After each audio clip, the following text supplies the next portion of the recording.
Good morning. Please rise for the Pledge of Allegiance. I pledge allegiance to the flag of the United States of America and to the republic for which it stands, one nation, under God, indivisible, with liberty and justice for all. Please welcome Brennan with today's announcements. Good morning, everyone. Today is Thursday, February 20th, and it's a green day. Student government will meet today right after school in floor basement.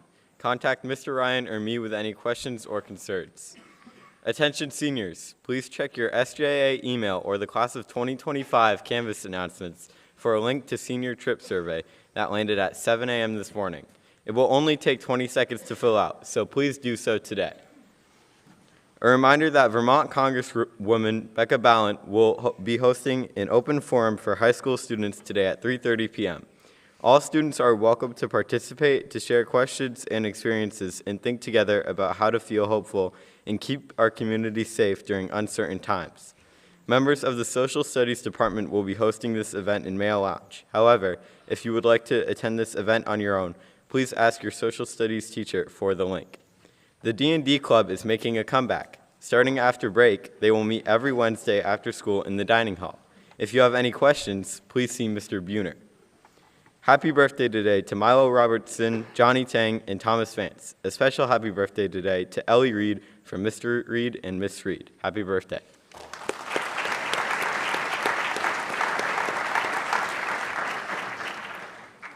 Today in sports, we have Nordic skiing at Classic State Championships at the Craftsbury Outdoor Center, JVB girls basketball at Bellows Falls at 5:30. Please dismiss the team at 2:30. JV and varsity boys basketball home versus Rice at 5:30 and 7, and varsity hockey at Mount Mansfield at 6:30. Thank you and have a great day.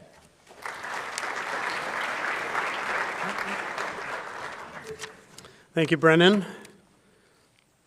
Our lone late announcement, varsity girls basketball beat South Burlington last night, 54-18, improving their record to 16-0.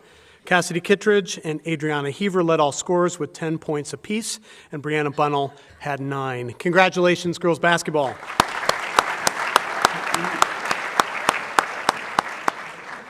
And before we get into a little more serious part of our chapel, I'll also announce that the seniors had a representative come in yesterday and chat a bit about the fact that, yes, it is probably about as cold as it is in Irkutsk, Russia, and tomorrow would normally, in years past, it would have been a winter carnival day, and we've moved winter carnival very intentionally to break up this cold, typically cold 6 weeks.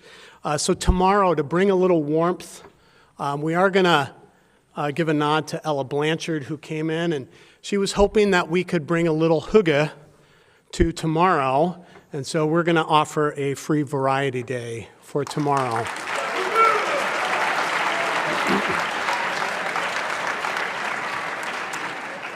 So just a reminder, so that hygge on a variety day does not include pajamas, okay? So coziness, conviviality, you can bring it tomorrow. At least in my mind, I'll think of it as hygge day.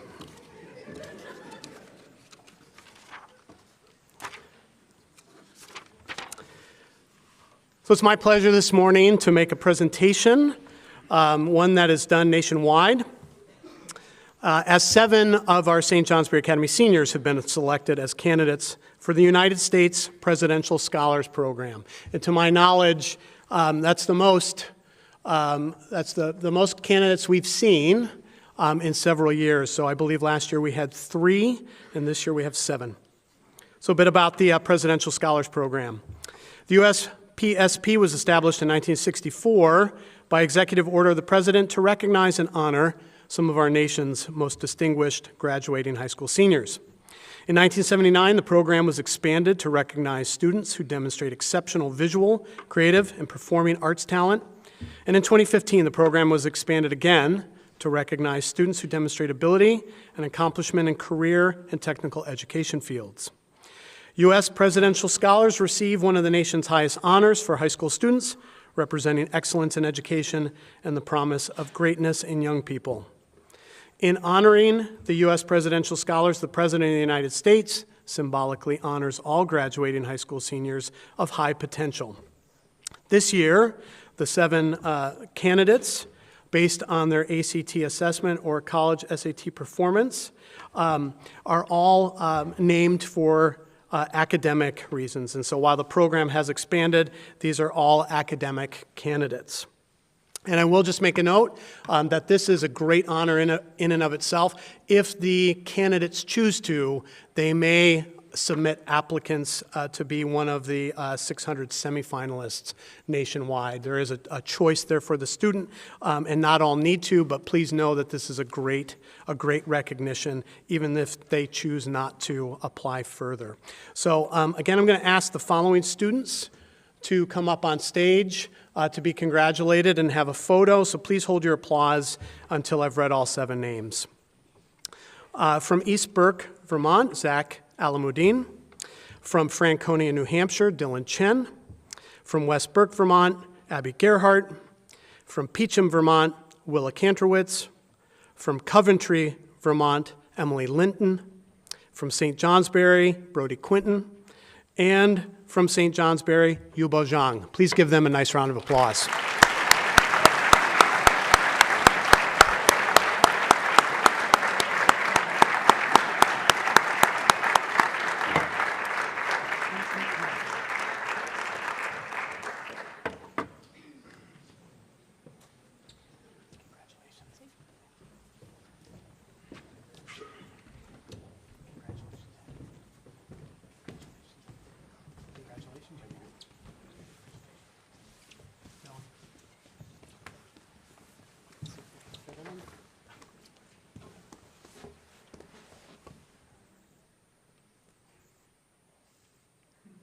Okay.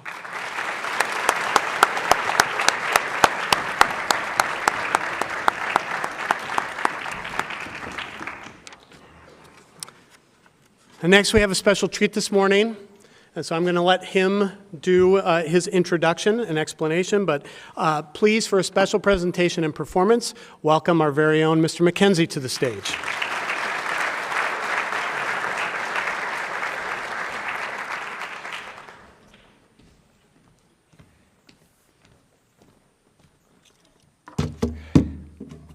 Good morning. Thank you. All right.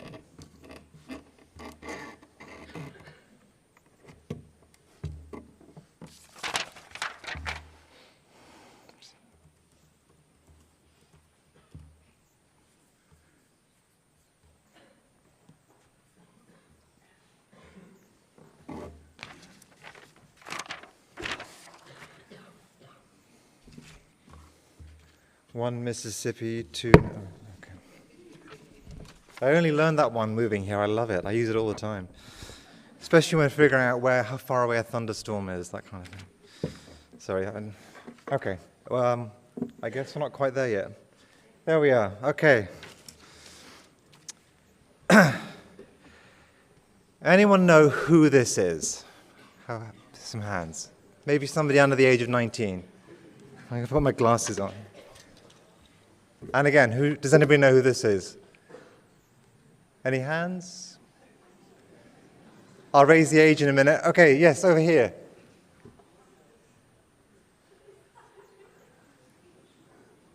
I'll start counting Mississippis again in a minute. Nelson Mandela, thank you. I may come back to you depending on how many other hands we get. That gave me an idea of a knowledge base there. Does anybody know anything about Nelson Mandela? Yes. Did he end apartheid? He ended apartheid. Any other points people want to bring up? Yes.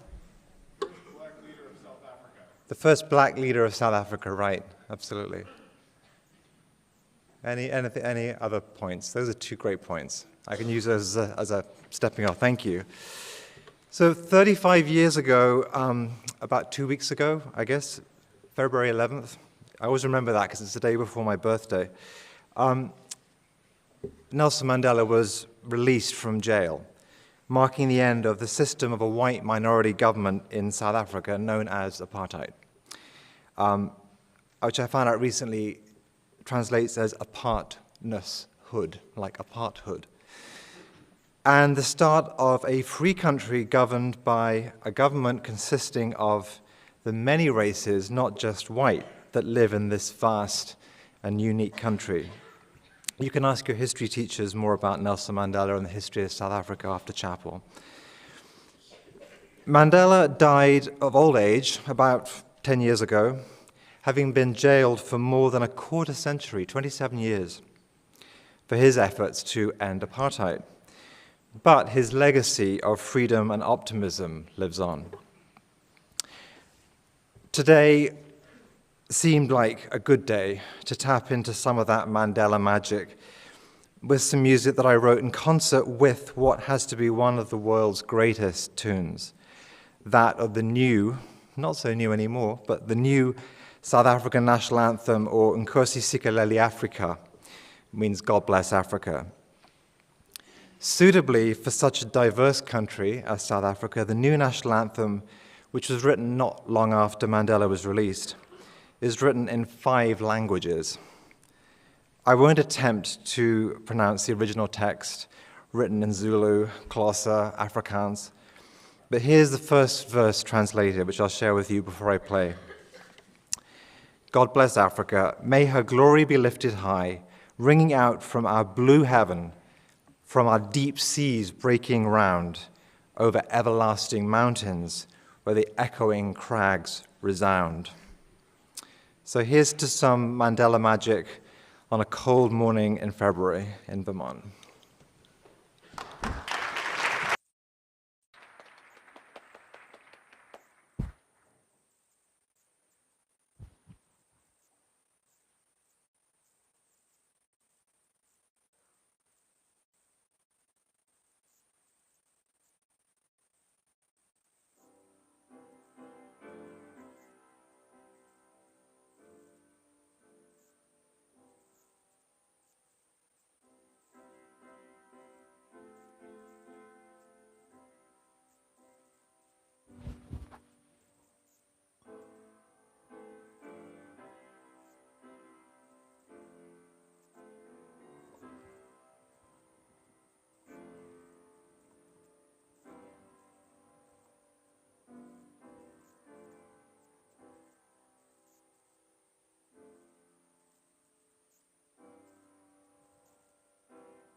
Thank you, Mr. McKenzie. A great tribute to a great man and a great way to start our day, so thank you again.